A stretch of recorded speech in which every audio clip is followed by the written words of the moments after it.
Hello everyone, I'm Seema, Assistant Professor in the Department of Computer Science and Engineering from Kaveri Institute of Technology, Mandya. In the previous session, we have discussed few topics of networks like physical structure of a network, that is the types of network connections with different topologies of networks, network criteria, and so on. So today we'll continue with remaining topics of chapter 1, which actually contains about communication networks and the topics which are very much related to the networks. So the very first topics of today's session is types of networks or the categories of network we have encountered today in the world today. So the categorizing or the criteria of distinguishing one type of network system from the another system is difficult, and it also leads to a confusing states. So in order to distinguish any networks, or in order to make a categorizing any networks, is one of a difficult task, and it also leads to confusing state. So based on few criteria, we're going to categorize the networks. We use few criteria such as we use a few criteria in order to categorize the networks, that is based on a size, or based on a geographical coverage, based on a size, or based on a geographical areas, or based on a ownership. So based on these criteria, we're going to categorize the networks into different types. So based on a size, based on a geographical coverage, based on ownership of a network, we're going to categorize the networks into different types of networks. So let's see which are the different types of networks we have. Primarily, we have two different types of networks. One is a local area network and another one is a wide area network. The local area network is predominantly called as a LAN, whereas wide area network is predominantly called as a WAN. So the next more, additionally, we have one more types of network which is called as a metropolitan area network. It is commonly called as a MAN. So these are the three different categories of network. One is a LAN, another one is a WAN, and the last one is MAN. So let's see with each and every types of a network. So firstly, we have a local area networks, which is commonly called as a LAN. So a LAN is a collections of devices which are connected together in one physical location or one geographical location. So a local area networks is a collection of devices, or it is a collections of networks which are connected together in one geographical locations or in a single limited areas. So this LAN will be used in a schools, colleges, or in some offices, and in some laboratory purposes, in order to gain access for some laboratory purposes. So for all these things, we're going to use a local area networks. So since all these things will cover only a small geographical area, we're going to use LAN in case of a single limited areas where the devices are connected together in a single limited areas. So LAN is a privately owned network, or local area network has its own private networks with them. So local area networks has its own private networks. So none of the networks will have a control over it. So any of the networks other than a LAN will don't have an ability, or will don't have a dare to get a control of LAN, since the LAN has its own privately owned networks. This LAN will provide a useful way of sharing the resources between the end users. So LAN will provide a useful way or a wide support in order to share resources, like sharing the files, or sharing the files, or there should be a connections between printers, or giving connections, or sharing the connections between printers, games, and so on. So they provide a useful way of sharing the resources to the end users or sharing the resources between the end users.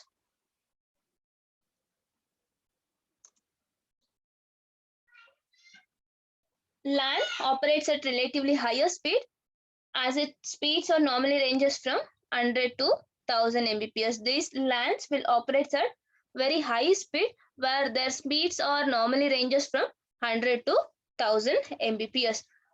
Other than size or other than the speed, these LANs are distinguished from other types of networks by their transmission media and the network topology. So other than the size and shape or other than the size and speed, we are going to distinguish a LAN based on the transmission media as well as a topology. So based on these two different things, we're also going to categorize the network. So LAN will use only one type of transmission media. So this transmission media will be a cable or it might be a wired or wireless, but it will only use a one type of transmission media in order to connect with in order to connect with a collection of devices. So next we have topologies. With respect to topologies, the most common LAN topologies are bus topology, ring topology, as well as a star topology. The LAN typically relies mostly on a wire. So n numbers of devices of a LAN will be of wired connection, but wireless connection will also be a part of LAN. Since LAN has both a wired as well as a wireless connection, a LAN typically rely most on wired connection for increasing speed and security, but wireless connection can also be a part of LAN. So it can be both wired as well as a wireless. So LAN can be a both wired as well as wireless.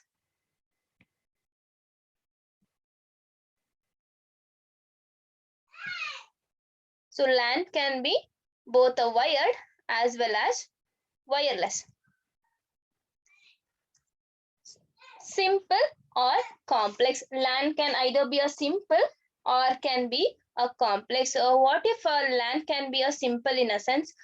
In case of a simple LAN, it will connection will takes place between only two devices. The connection will takes place between two devices or two different computers in order to share the resources. In order to share resources or in order to communicate, in case of a simple LAN, it will share the file only between two computers. The networks like connecting the two computers to share a files and to share a networks among each other. Where in case of a complex, it can be a interconnecting a building or interconnecting n numbers of devices in a particular building. Interconnecting n number of devices in a particular building. So interconnecting n different numbers of devices is a complex, right? Is a difficult, right?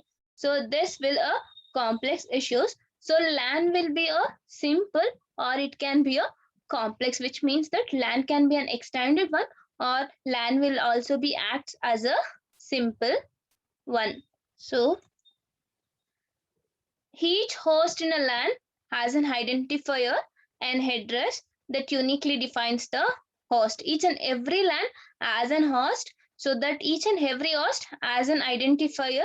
This identifier is a name of a particular host in order to distinguish from other host, and it also has its own address which is uniquely defines the particular host. A packet sent by a host to another host carry both the source host and the destination address. When we want to send the packets to the host, when we want to send the packets to the different host, we must want the network has to know the source address as well as a destination address of a particular host to which a packet has to be sent, so that the host can carries both the source host as well as a destination host addresses. So in the past or in over decades, all the hosts in a network were connected through a common cable. So they'll use a cable connections in order to send any packets to all the hosts. So it will send in random to all the hosts. So the one host which is very much required to the particular packet will keep that packet. So other we don't want that packet will drop the packet. So the intended recipient will only keep the packet, the others will drop the packet. So as I said, in the past they are using a common cable in order to get connected, but today's most LANs uses a smart connecting switch, where this switch will recognize the host who is very much required the packets, and this switch will recognize the one the network which will very much required with the packet, and it also recognizes its destination address. So based on this recognition, it will send the packet to the destination host address. Then this switch will allows the traffic, or this switch will controls the traffic in the LAN and allows more than one pair to communicate with each other. If there is any traffic in a LAN, in order to send and receive the packet, if there is any traffic, this switch will controls the traffic in a LAN and allow more than one pair to communicate with each other at the same time if there is no common source and common destination among them. For example, if I say host 1 and host 2 want to communicate with each other, if host 1 and host 2 want to communicate with each other and there is no common, there is no other in between them, so it will easily communicate with each other since there is no common source or a common destination will present in between them. So let's move on. This is the typical representation of an isolated LAN which connects 12 different computers to a single hub in a closest manner. So let's see the different advantages as well as the disadvantages of using a local area networks. It is less costly as it built with inexpensive hardware such as hubs, network adapters, and Ethernet cables. So these hardwares like hubs, network adapters, and Ethernet cable will be of cheaper rate. It doesn't cost many. It is an inexpensive hardware. So in order to construct the entire LAN, it requires less costly one. The data is transferred at an extremely faster rate. As I said, the speed of a LAN is normally ranges from 100 to 1000 Mbps. The transferring of data will also take place in an extremely faster rate. So it also provides a higher security. Let's discuss with a few disadvantages of a LAN. The very first is the initial cost of installing the LAN is quite high. Since we are going to install a particular LAN, we're going to connect all the hosts, we're going to send the packets. So this initial cost of initializing the LAN is quite high. It doesn't offer good privacy since all the hosts are connected to a LAN and the packets were sending to all the packets were sending in random without knowing which one is required or which is not necessary. So it doesn't offer a good privacy one. It requires a constant LAN administration. Some issues which are related to software setup and hardware failures, which arises a significant delays on significant errors, which will causes a significant error. So these are the issues which are related to software setup and hardware failures. Now we'll see with the wide area networks. What do you mean by a wide area networks? So a WAN, it provides a long distance transmission of data over a large geographic areas, which means that it will covers a wide areas. It will covers a wide geographical area. It will covers a wide areas or wide geographical areas. It provides a long distance transmission of data over a large geographical area through a WAN as a wider geographical coverage. Which means that it will cover a distance, like it will covering a city, it will covering an entire city, or it will covering a state. or it will also cover a country, and even it also cover an entire world. So these are an examples of the geographical coverage areas with respect to a WAN. The WAN will cover a city or a state, a country, or even the world. So when compared with the LAN, when compared with the LAN, this wide area network will have a quite bigger network. So the very best example of wide area network is the internet, which we are using in our day-to-day life. So internet is the one of the biggest one in the world. This wide area network is commonly or most probably used in the fields of business, government, and educational purposes. So there are two distinct examples of a WAN. That is, one is a point to point WAN, and another one is a switched WAN. So let's see what do you mean by a point to point and what do you mean by a switched WAN. So in case of a switched WAN, we have a three different end users, which is also called as three different end systems, and we have a connections with transmission media, which will through different cables or through a different transmission media, that is either a cable or it might be an air or any path, and it's a combination of point to point as well as a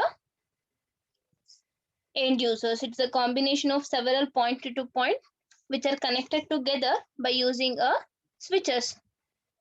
So this is a point to point one which uses a modem as a transmission media. It will going to connect with the two different devices. It will going to create a connection between two different devices by using a transmission media called a modem. So here a modem will act as a transmission media in case of point to point one. So let's see what do you mean by a point to point one and what do you mean by a switched one. So when I say about a point to point one, it's a network that connects two communicating devices through a transmission media. So in case of a point to point, this transmission media, so in case of a transmission, in case of a point to point, this transmission media will be a modem. So it will take a modem as a transmission media in order to transfer the data or in order to communicate the devices. They'll use a transmission media as a modem. So let's see about a switched network. So switched network is a network, switched WAN is a network with more than two ends or more than two end systems. This switched WAN will act as a backbone of a global communication system. It's a combination of several point to point WANs that are connected by using a switches. Let's see the different advantages and disadvantages of a WAN.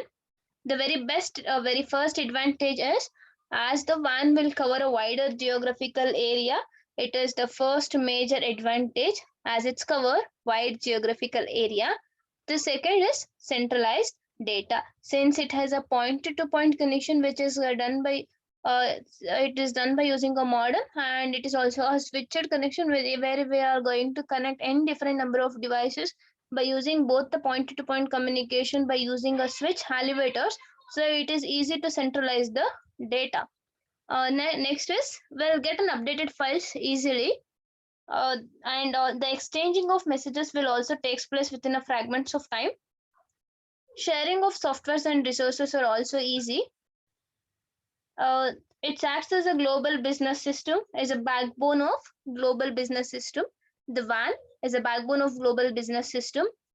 Since it covers wider geographical areas, the bandwidth will also be a very high. So let's see different disadvantages of a WAN. So the very first disadvantage is initial setup cost is very high. As it covers wider geographical area, it needs to give a connections to an entire building, or it gives the connections to an entire world, or it gives to connections to an entire city. So the initial setup cost is very high.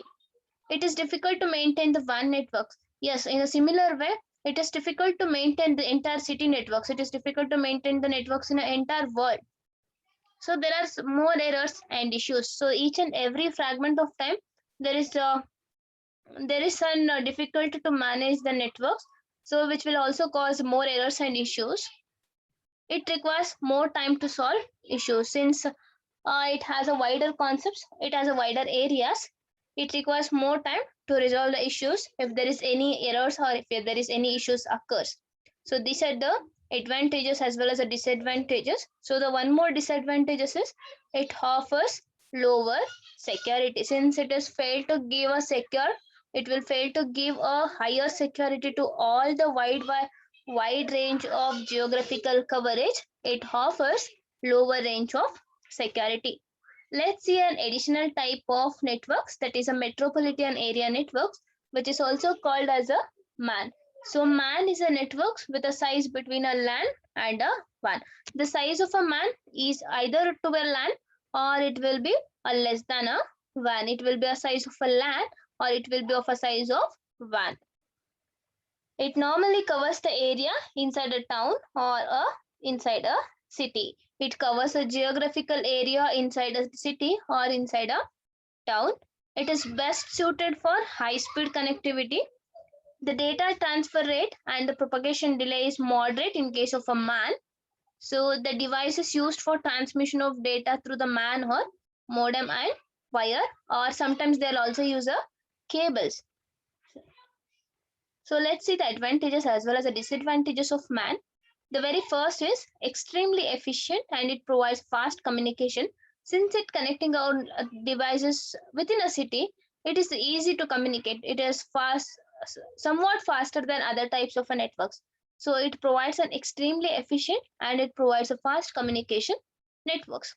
So the second is it provides a good backbone for large networks and provide greater access to WAN, as it covers only small geographical areas, that is within a city.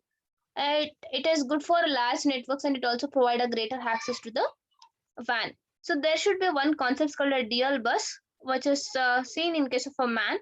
It helps the transmission of data in both direction simultaneously. So at a single span of time, the transmission of data will occurs in both the direction in case of a MAN by using a dual bus connections.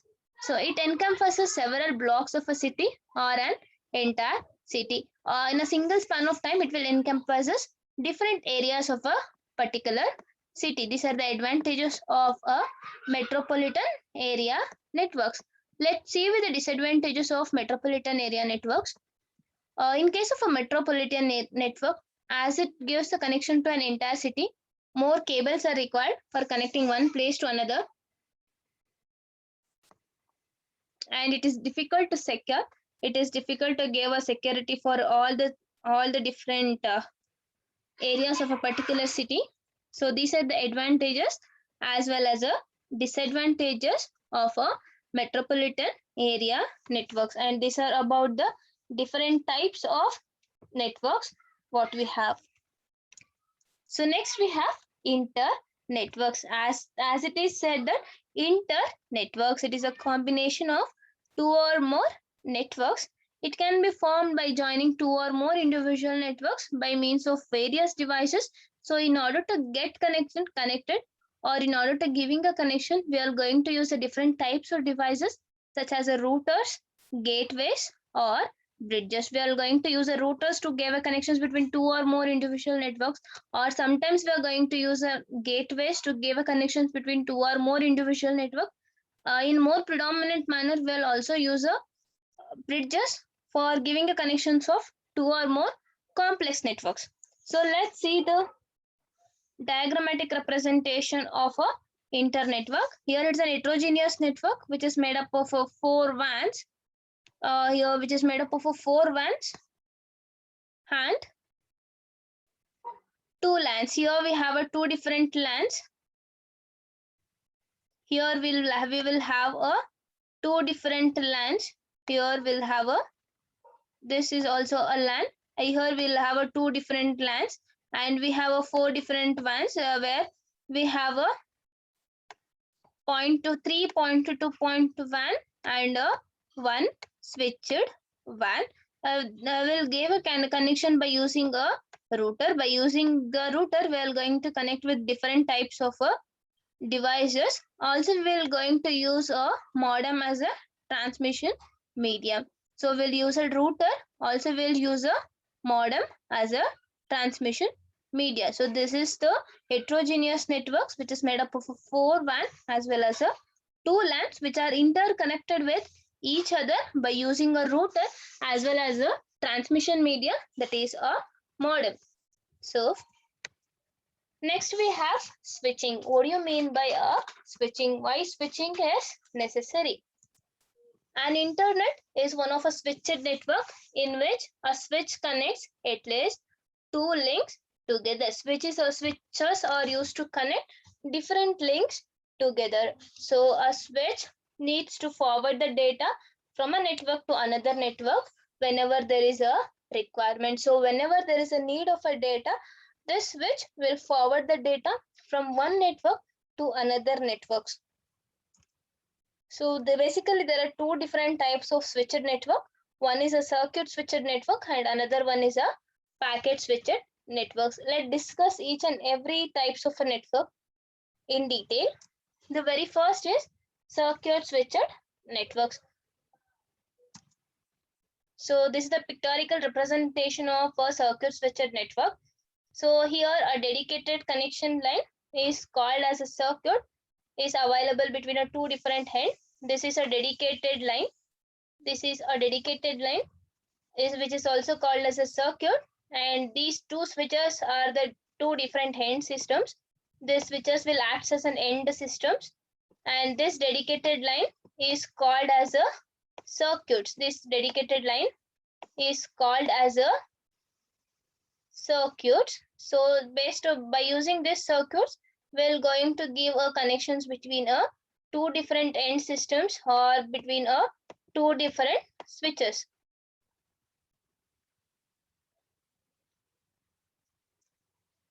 Switches are used to connect the end systems within a network. So by using these switches, we're going to connect the different end systems within a network. So here, the thick line connecting the 2 switches is a high capacity communication line. This is also a high capacity This is a high capacity communication line which can handle a 4 types of 4 voice communication at a same time. So here in this example or in this figure, it shows that a very simple switched networks. It's a very simple switched networks which connects a 4 telephone to each end users, or it will connect a 4 different telephones to a single switch. So instead of computers, here we are using a telephones. Instead of a computer, we use telephone sets in case of a circuit switched networks. So this is about a circuit switched networks. So let's see what do you mean by a pocket switching and how the pocket switched networks will look like. So this is a pocket switched network. This is a pocket switched network where we will have a client as well as a server, or it will take place between a 2 different end systems. There are 2 different end systems like a client as well as a server, and we're going to use a router in order to exchange the messages, or in order to communicate with different client and the server. We're going to use routers. We'll have a routers to communicate with all the other networks.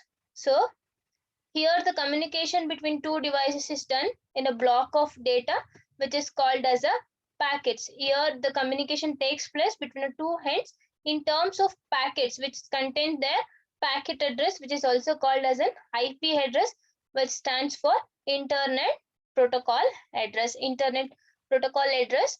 So by using this packets, we're going to communicate with each end. So the router in a packet switch has a queue that can store as well as forward the packet, which is used for longer distance transmission. So based on the requirement, this router will store the data, will store the packet and forward the packet to whichever the system is required by using a longer distance transmission.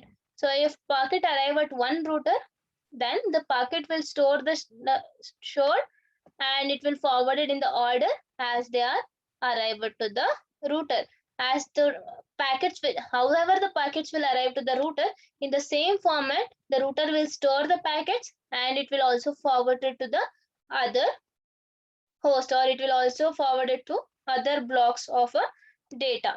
So it is more efficient than a circuit switched networks, but it will encounter some errors or it will encounter some delays. So this is about a packet switched networks. So next we have internet. What do you mean by an internet? Yeah, in a day-to-day life, without having an internet connection, we can't survive.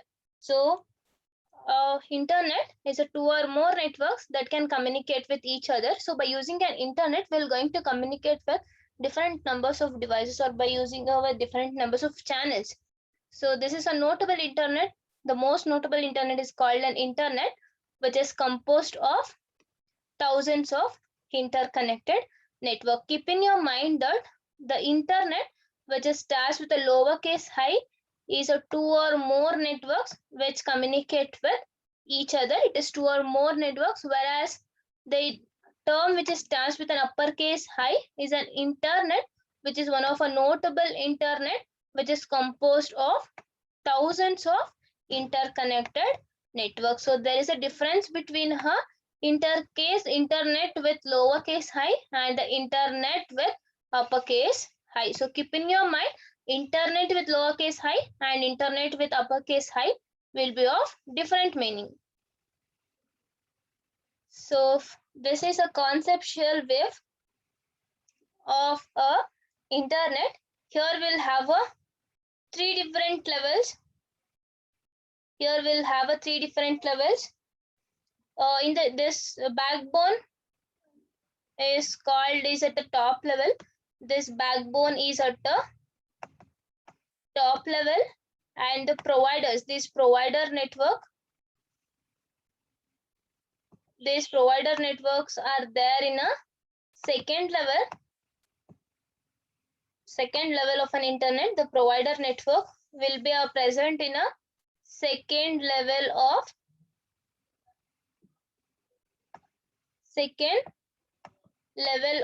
internet, whereas these customer networks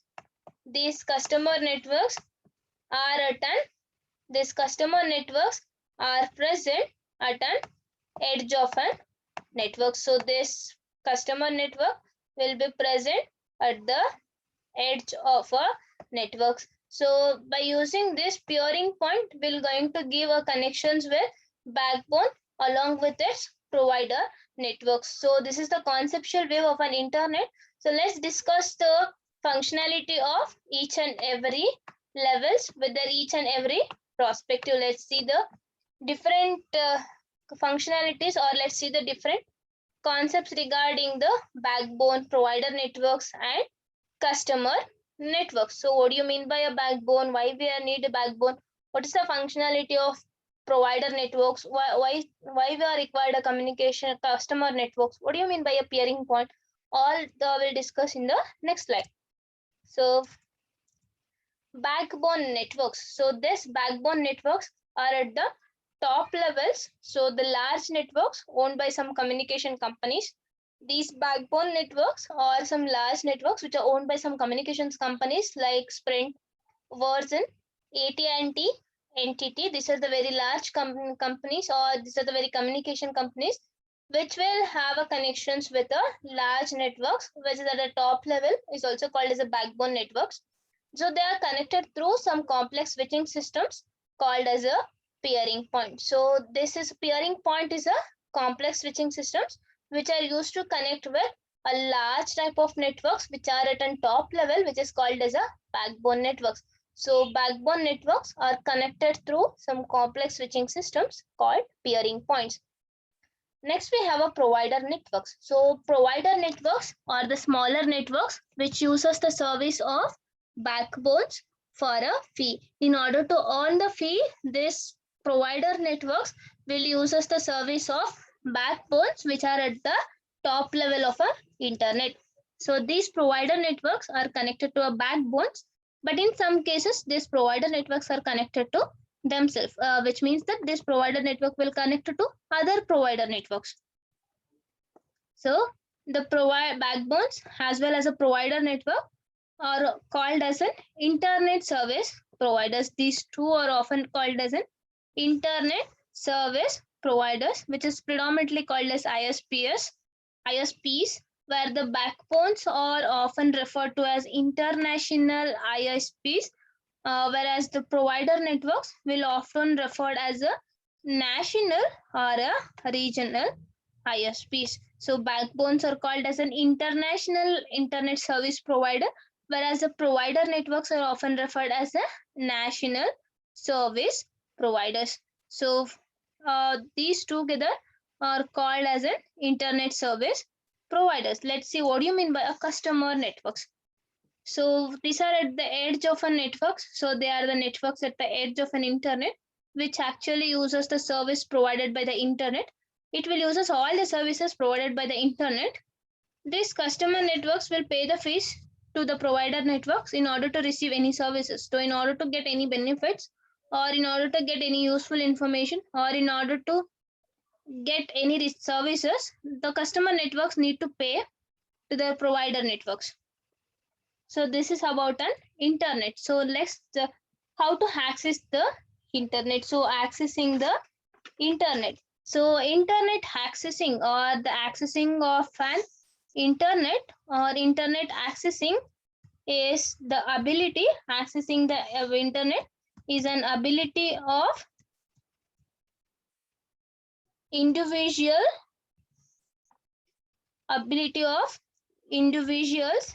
and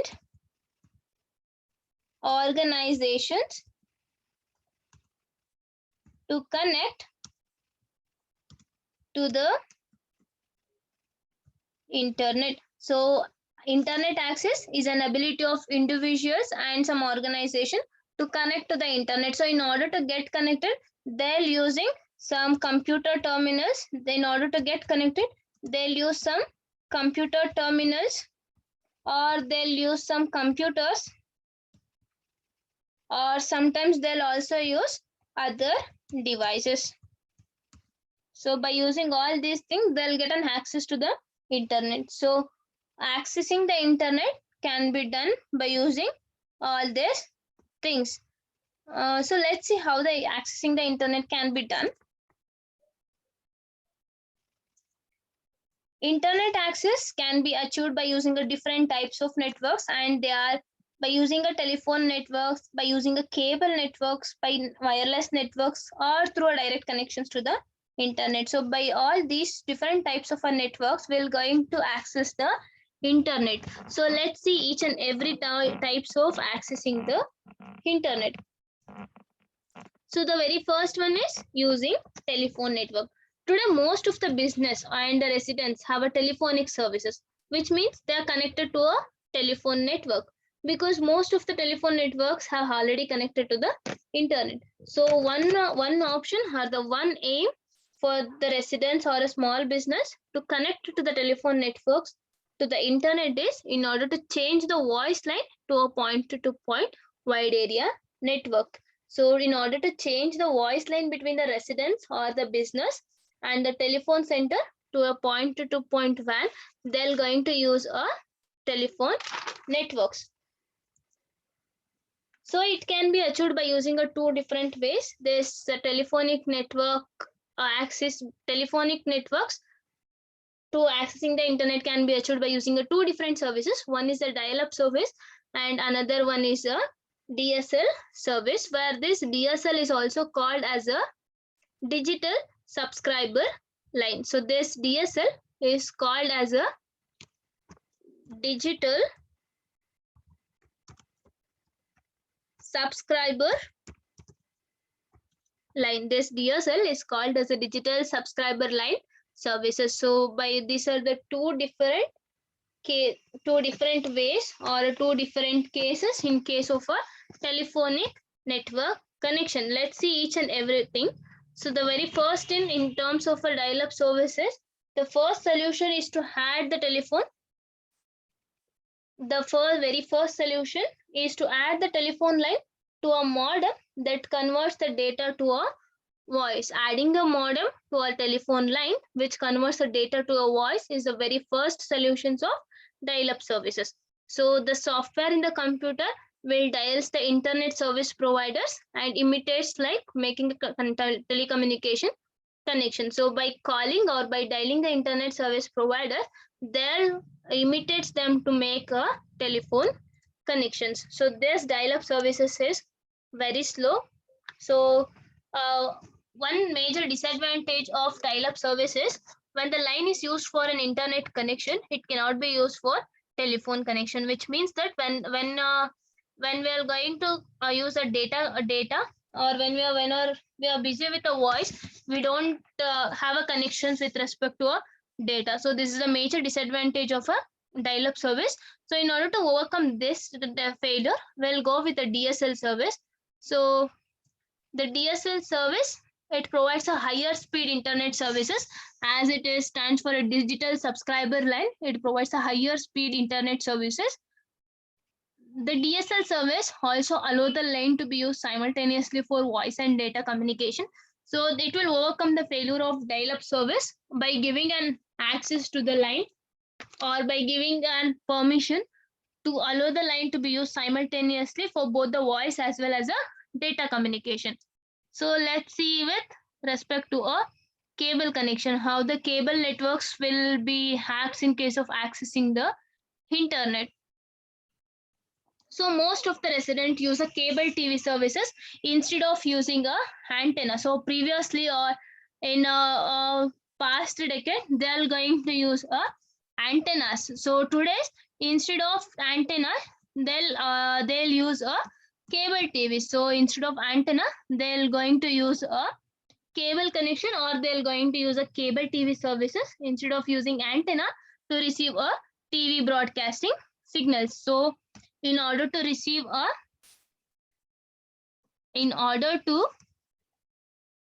receive TV broadcasting signals,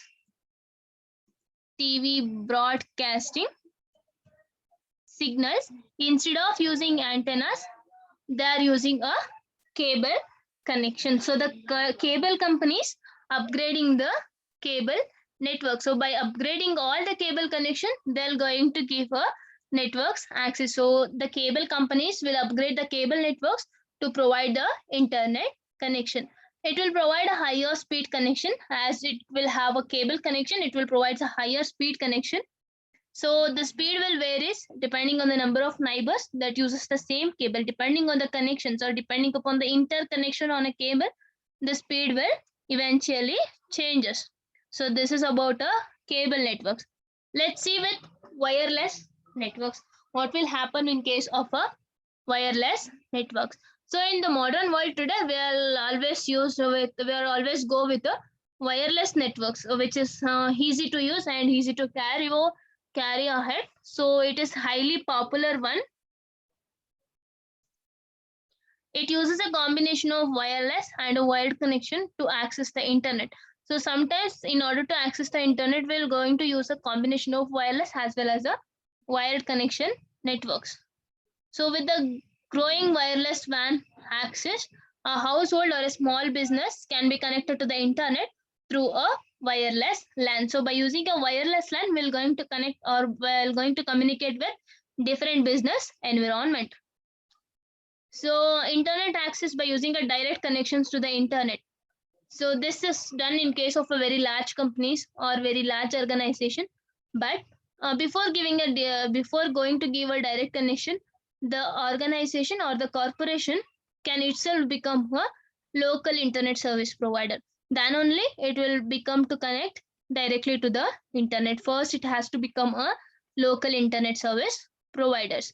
So this can be done if the organization or the corporation leases a high-speed WAN from a carrier provider and connect itself to a regional ISPs. So once the organization or once the corporation can gain an access to get a high-speed WAN from a carrier provider and connect itself for a regional internet service provider, then only the company or then only the organization will achieve a direct connection to the internet. So this is about accessing of internet. So let's see with the internet history. Now that we have given an overview of the internet, till now we are giving the overview of the internet. Let us give a brief history of the internet. This brief history makes it clear about how the internet has evolved from a private network to a global one in less than 40 years. So let's start with an early history. There are some communication networks such as telegraphs and telephone networks, which is also called as messages and voices before 1960. So which is very much suitable for constant rate communication at the time. These networks are very much suitable for constant rate communication system. So once after a connection is made between the two users, the messaging or the exchanging of voices will be a very much easy, which means that sending a telegraph messages or calling options could be a very easy one, which will able to handle a bursty data, able to handle the bursty data, whereas this bursty data is a data which received at variables rate at different times. So the data which is received at variable rates at different times is called as a bursty data. The world needed to wait for a packet switched network to be invented. So at that time, in order to overcome with this bursty data, they waited with the packet switched networks. So next we have an packet switched networks. This packet switched network will come in the year 1961. In the year 1961, the theory of packet switching for bursty traffic was presented. So the entire world was waited for a packet switched network. Since the entire world was waited for that particular packet switched network, in the year 1961, the theory of packet switching for bursty traffic was presented. So next we have ARPANET. So the ARPANET stands for Advanced Research Project Agencies. It is one of an internet in the Department of Defense, which found a way to connect the computers so that they can share their information very easily. This ARPANET is a small networks of connected computers, which allows the host computers attached to specialized computers, which is called as an IMP. So this ARPANET will going to give a connections to a different interface message processors. So each interface message processor had to able to communicate with each other IMPs as well as with its attached host. Each and every time the IMPs has to communicate with its host as well as with other interface message processors. So this ARPANET is split into two different networks. The very one is for military purposes, which is called as a military networks, which is also called as a MILNET, and another one for non-military purposes, which is called as an ARPANET. In case of an ARPANET, they'll also provide a communication in order to provide a communication between a host, they'll use a network control protocol, which is called as a NCP. So next we have a TCP/IP, which is nothing but a transmission control protocol and internet control and internet protocol. So transmission control protocol included the concepts such as encapsulation, the datagrams, and the functions of gateways. So this TCP/IP will split into two protocols. One is a transmission control protocol and another one is an inter-networking protocol, which is IP.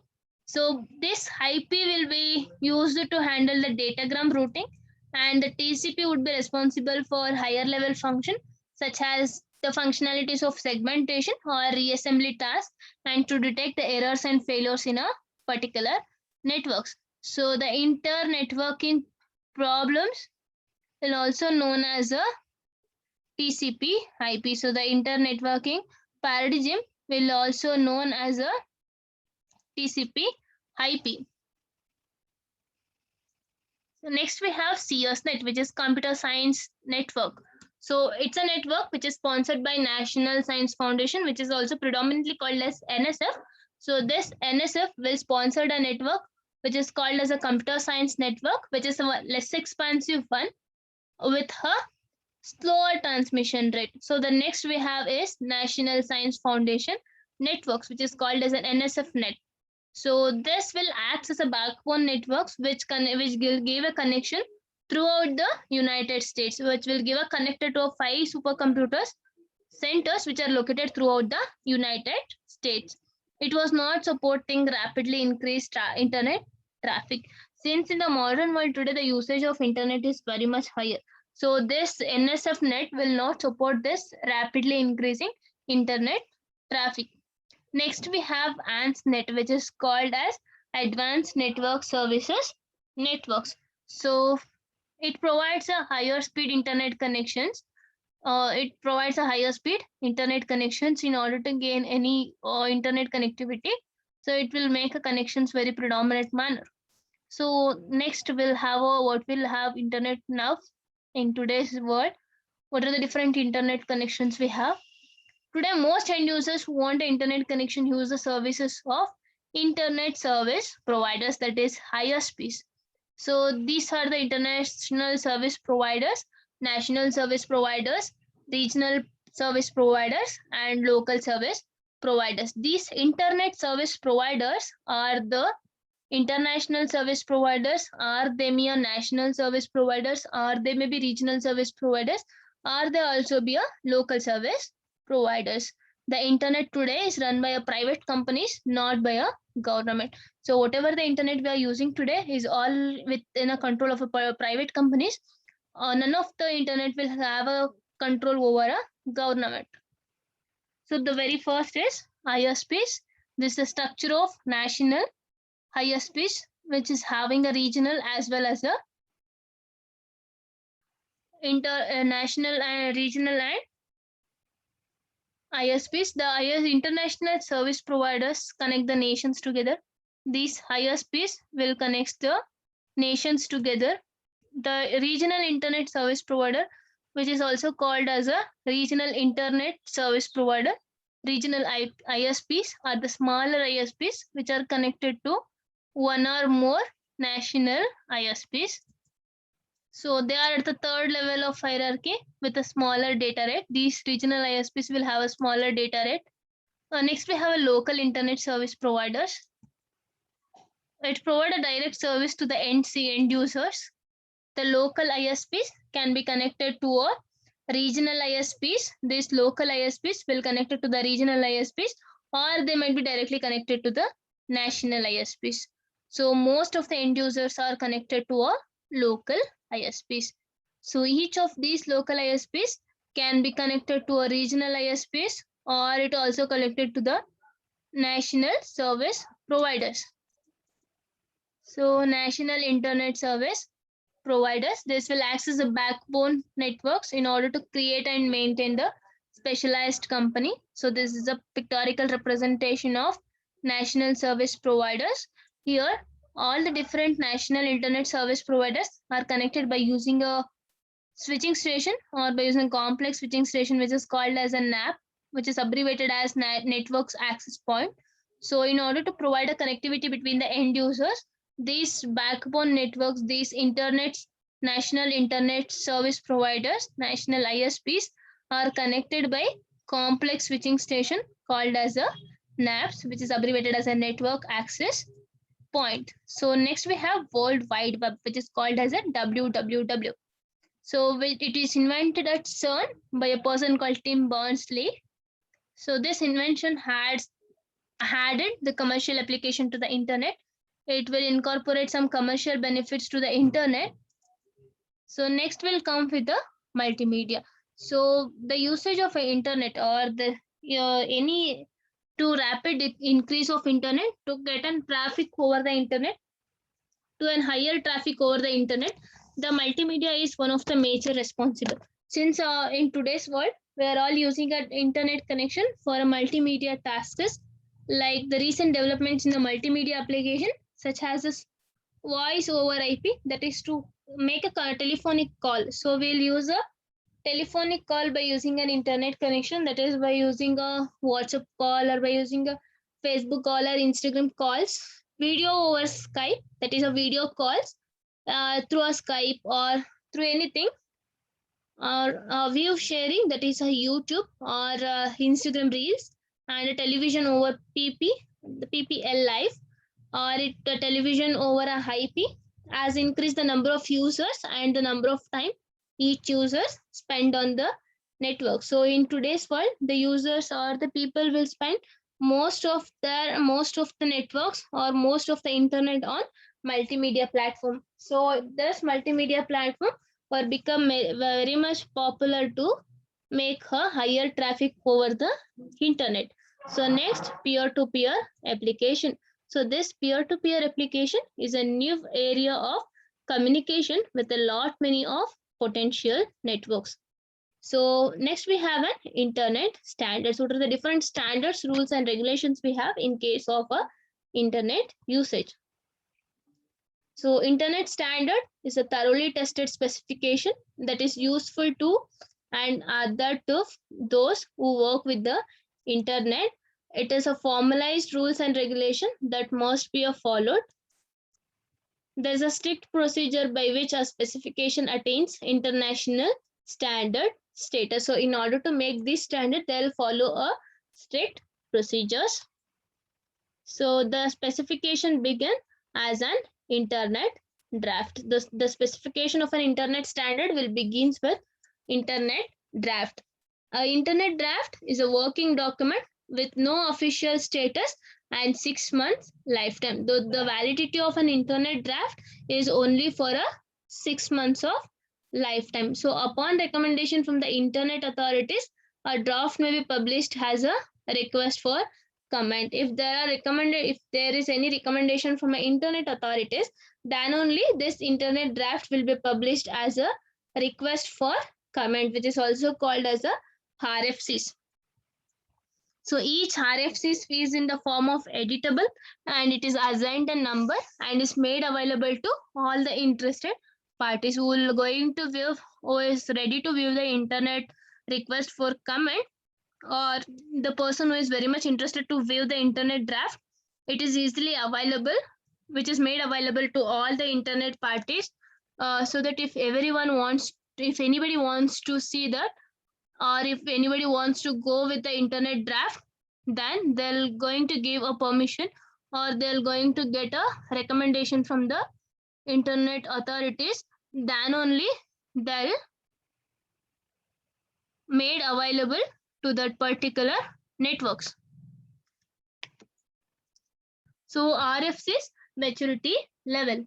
RFCs, that is request for comment, will go through the maturity levels and are categorized according to their requirement level. So an RFCs during its lifetime, that is it has a lifetime of 6 months, so fall into one of the 6 maturity levels. It will fall with 6 different maturity levels, that is proposed standard, draft standard, internet standards, historic, experimental and informational. These are the 6 different maturity levels which are takes place over its lifetime of 6 months. So over a period of 6 months, it will go with a 6 different maturity level. Let's see with each and every levels. The very first one is proposed standard. So this proposed standard is a specification which is very much stable and it's a clear format which will provide a well understandable format and of sufficient internet to the internet community. It will provide a sufficient interest to the internet community, which will be in the form of very understandable manner, and it will be in a very stable situation. So at this level, at the proposed standard level, the specification is tested and implemented by several different groups.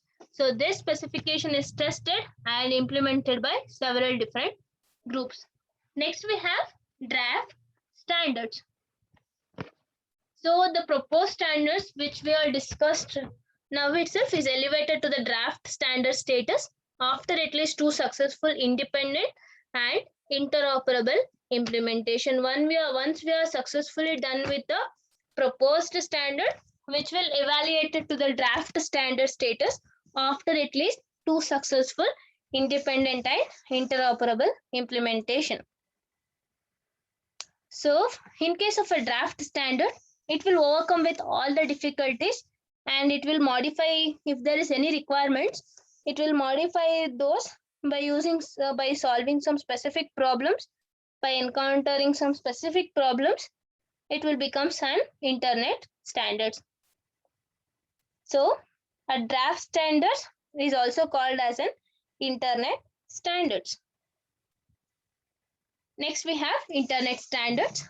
It's a draft standard reaches an internet standard status after demonstration of successful implementation.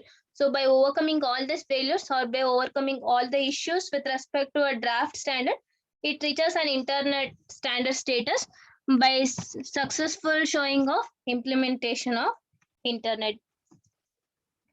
So next we have historic. In case of a historic request for comments, significant from an historical perspective, these are significant from historical perspectives. They either have been suppressed by the later specification or have never passed the necessary maturity levels to become an internet standard. So next we have an experimental. So it describes the work which are related or which are very much required to an experimental situation that doesn't affect the operation of an internet. So these are such an RFCs should not implemented in any functional internet services. This experimental mature level will not be in an implemented form and it will not be used in any functional internet services. Next we have is informational. So in case of an informational, it contains general, historic or a tutorial information which are related to the internet. It is usually written in a non-internet organization such as a vendors. So next we have a different requirements levels in RFCs. Basically the requirements levels are classified into 5 different levels, that is required, recommended, elective, limited use and not recommended. Required in a sense the necessary levels or necessary RFCs. Recommended is based on its benefits, will going to use this. Elective is a choice which is not a required, not a recommended, but based on its functionality we're going to use this. Next we'll have a limited use. For a very limited purposes we're going to use this RFCs. Not recommended, it's an optional one. So let's discuss each and every requirement levels. The very first one is required. So if the RFC is labeled as a required, it must be implemented by all the internet systems in order to achieve minimum conference. This is a very much necessary. So all the internet systems has to achieve minimum conformance. So for example, IP and ICMP protocols. Next you have recommended requirement level. So this recommended is not required for a minimum conference. It is not for a necessary one, but based on its usefulness, we're going to recommend at this level. So it is not for its, it's not very much necessary. It is not very much needed, but based on its usefulness, we're going to use this level. For example, FTP and Telnet protocols. So next we have an elective, which is, as I said, it's a choice. RFCs which are labeled as an elective, it's not a required one and not a recommended one, but we're going to use it for its own benefit. So it is of user choice to use the system for its own benefits. Next is a limited use. So an RFC labeled as a limited use should be used only in a limited situation. At certain span of time, only we're going to use this RFCs. So most of the experimental RFCs fall under this categories. Next, we have a not recommended one. So for inappropriate purposes, we'll go with this non-recommended. So normally, historical RFCs will fall under this categories. So next we have an internet administration. So the internet with the roots which are primarily in the research domain has evolved and gained a broader use based with a significant commercial activity. So the various groups which coordinate the internet issues have also guided their growth and development. So this internet administration will also come into picture. So this is the general organization of internet administration, which will contain different types of administrating levels. So we'll discuss each and everything in detail. Firstly, we have an internet society, which is called as HISOC. So it's an international non-profit organization which provides support for internet standard process by maintaining and supporting other internet administrative bodies. such as IAB, IETF, IRTF, and IANA. So let's see what do you mean by IAB, IETF, IRTF, and IANA. So all this HiSOC will also promote research and other scholarly activities which are very much related to the internet. So IAB stands for an Internet Architecture Board. It's a technical advisor to the Internet Society. This IAB acts as a technical advisor to the Internet Society. So if there is any technical issues, this IAB fellows will going to guide them. The main purposes is to oversee the continuing development of TCP/IP protocol suite and to serve in a technical advisory capacity. There are two primary components in case of IAB. The one is a IETF, which is nothing but Internet Engineering Task Force, and another one is a IRTF, which is nothing but Internet Research Task Force. And these IABs are responsible for editorial management. So if there is any advisory management with respect to technical one, then they need to editing the entire technical issue. So they are responsible for editorial management. So the external liaisons between the internet and other standard organizations and forms. This IAB will act as an external liaisons between the internet as well as with other standard organizations and forums. So next we have Internet Engineering Task Force. So this is a forum of working groups managed by an Internet Engineering Steering Groups. Internet Engineering Steering Groups. Internet Engineering Steering Groups, which is called as IESG. So this is a forum of people who are worked with or who are managed by Internet Engineering Steering Groups.